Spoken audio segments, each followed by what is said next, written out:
सवाल सबसे बड़ा न्यूज़ 24 यही खड़ा कर रहा है कि क्या इतिहास को बदलने से या इतिहास के कुछ चैप्टर्स को हटाने से इतिहास को बदला जा सकता है, और इतिहास को बदलने की जरूरत क्या है। क्या हमारे आने वाले भविष्य को नहीं पता होना चाहिए कि कौन से स्वतंत्रता सेनानी थे, किन्होंने सारे जहां से अच्छा जैसा नारा दिया, ये नहीं पता होना चाहिए। सवाल सबसे बड़ा यही है।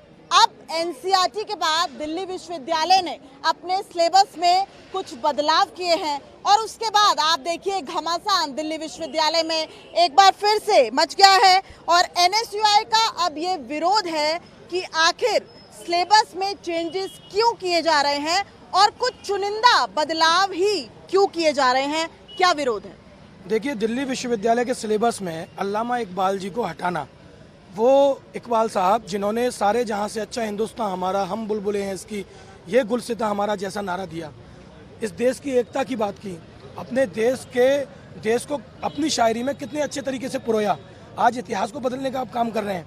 आरएसएस की शाखा में जो सिखाया जाता है, आरएसएस की शाखा में जो प्रचलन है, आप उन चीजों को दिल्ली विश्वविद्यालय के सिलेबस में डालना चाहते हैं। विरोध आरएसएस से है या फिर मोहम्मद इकबाल का चैप्टर हटाए जाने से? हमारा विरोध मोहम्मद इकबाल का जो चैप्टर हटाया जा रहा है उससे है, लेकिन इसके पीछे तर्क दिया जा रहा है कि वो पाकिस्तान का जो के फाउंडर रहे हैं, इस बात के साक्ष्य हैं। सारे जहां से अच्छा का उन्होंने नारा दिया, इस बात के साक्ष्य नहीं। ये ही तो मैं आपसे कहना चाहता हूँ। लड़ाई हमारी इसी बात की है। जो झूठा इतिहास व्हाट्सएप यूनिवर्सिटी पर ये फैलाते हैं, ये उसी को लागू करना चाहते हैं कि जो व्हाट्सएप यूनिवर्सिटी पर उन्होंने झूठ फैलाया है वो स्टूडेंट हमारा पढ़े, आगे आने वाला छात्र पढ़े। आने वाली पीढ़ियों को हम क्या संदेश देना चाहते हैं? जिन महापुरुषों ने इस देश की आज़ादी के लिए, चाहे वो इकबाल हो, मौलाना आज़ाद हो, महात्मा गांधी हो, मोहम्मद इकबाल के अलावा आपका ये भी कहना है कि अम्बेडकर जी को हटाया जा रहा है और वीर सावरकर जी को लाया जा रहा है। हाँ, ये है।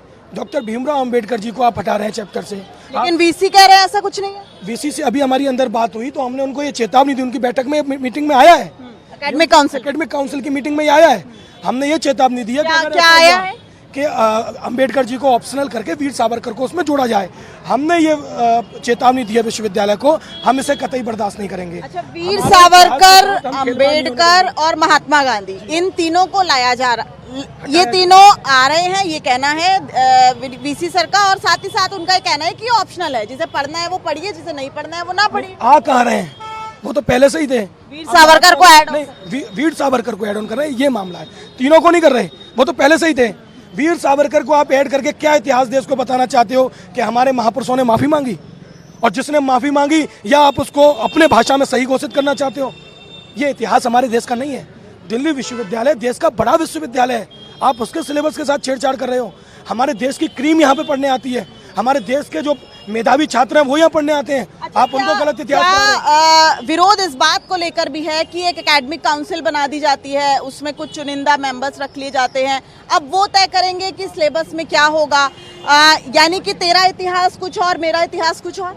देखिए, पहली बात तो ये, इनका शुरू से ही नीति रहा है हर चीज़ बदलने का, चाहे वो पढ़ाई से रिलेटेड हो या किसी और मुद्दे पे।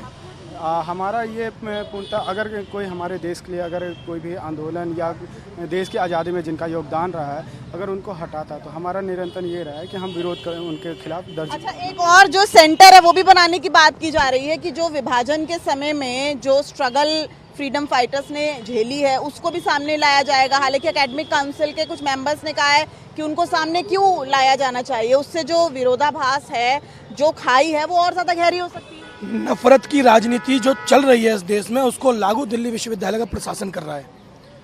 मनगढ़ंत इतिहास बताने की कोशिश की जा रही है, तो मनगढ़ंत इतिहास के आधार पर हम अपने देश के युवाओं को किस दिशा में लेके जाएंगे, आगे आने वाली पीढ़ियों को हम क्या संदेश देना चाहते हैं। हमारी लड़ाई इस बात की है, और हम अपने मुद्दे से पीछे नहीं हटेंगे। हम इस बात की लड़ाई लड़ते रहेंगे। अगर ऐसा सिलेबस विश्वविद्यालय में आएगा, हम उसे फाड़ के फेंक देंगे।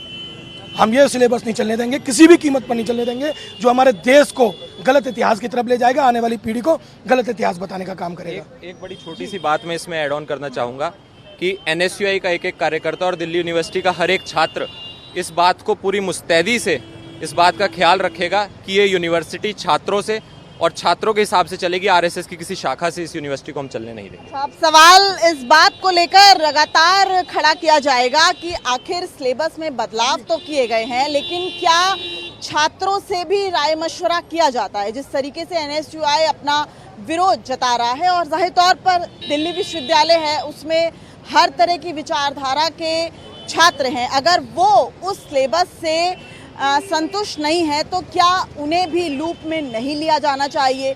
उनकी जो बातें हैं, उनके जो पॉइंट्स हैं, क्या उन पर भी विचार नहीं होना चाहिए? और जिस तरीके से एनएसयूआई का विरोध है वो साफ कर रहे हैं कि अगर इसी तरह के बदलाव होते रहे तो वो इसे कतई नहीं मानेंगे। यानी कि अब यूनिवर्सिटी जो है वो भी एक जंग का अखाड़ा राजनीति की तरह बनता जा रहा है। कैमरामैन नितिन के साथ दिव्या अग्रवाल, दिल्ली न्यूज़ 24। नमस्कार, मैं हूं मानक गुप्ता। अगर आपको हमारा ये वीडियो पसंद आया हो तो इसे लाइक और शेयर जरूर करें, और हाँ, हमें सब्सक्राइब और फॉलो करना ना भूलें ताकि आप देश और दुनिया की कोई खबर मिस ना करें। तो जुड़े रहिए हमारे साथ और देखते रहिए न्यूज़ 24।